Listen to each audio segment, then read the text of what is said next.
கண் கலங்கி கைவிலங்குடன் வெளிக்கடை சிறைச்சாலைக்கு சென்றார் ரணில். இலங்கை வரலாற்றில் முதல் முறையாக கைது செய்யப்பட்ட முன்னாள் ஜனாதிபதி எதிர்வரும் 26ஆம் தேதி வரை விளக்கமறியலில் வைக்க நீதிமன்றம் அதிரடி உத்தரவு. ஸ்கை தமிழின் செய்தி அறிக்கை. குற்றப்புலனாய்வு திணைக்களத்தில் வைத்து கைது செய்யப்பட்ட இலங்கையின் முன்னாள் ஜனாதிபதி ரணில் விக்ரமசிங்கவை இன்று பிற்பகல் 3 மணி அளவில் கொழும்பு கோட்டை நீதவான் நீதிமன்றில் முன்னிலைப்படுத்தப்பட்ட நிலையில் மிக நீண்ட வழக்கு விசாரணைகளை தொடர்ந்து சுமார் 6 மணித்தியாலங்களுக்கு மேல் இடம்பெற்ற வழக்கு விசாரணைகளில் அவரை 26ஆம் தேதி வரை விளக்கமறியலில் வைக்கும் உத்தரவை நீதவான் விடுத்துள்ளார்.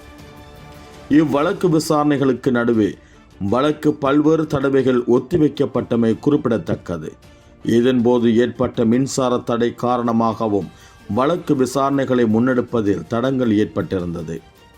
மேலும் இதய நோய் உள்ளிட்ட பல உடல்நல குறைபாடுகளால் பாதிக்கப்பட்டுள்ளதாகவும் தனது மனைவி புற்றுநோயால் பாதிக்கப்பட்டு சிகிச்சை பெற்று வருவதாகவும் அவரை பராமரிக்க அவர் மட்டுமே உள்ளார் என்று ரணில் விக்ரமசிங்கவின் வழக்கறிஞர் இன்று நீதிமன்றத்தில் தெரிவித்து பிணை வழங்குமாறு வலியுறுத்தியும் நீதிபதி பிணை வழங்கவில்லை.